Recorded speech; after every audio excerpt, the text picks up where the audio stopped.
Shave the treatment area with the razor. Clear away the shaved hair. Apply a generous layer of gel to the treatment area. Provide goggles for the client. Parameter setting. Select super hair removal. Recommended pulse, 3 ms. Recommended frequency, 3 Hz. Recommended energy, 20 J. Recommended cooling intensity, 5. Utilize a stamping technique to cover the entire area, starting horizontally and then moving vertically. Scrape off the gel using the scraper and wipe away any residue with tissues. Caution. 1. Follow a healthy daily routine post-operation and balance work with rest.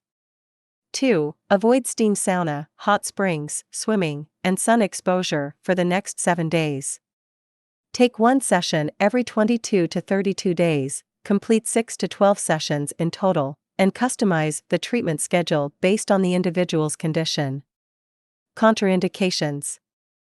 Individuals who are exposed to the blazing sun for quite a long time. People with photosensitive skin and those who are using photosensitizing drugs.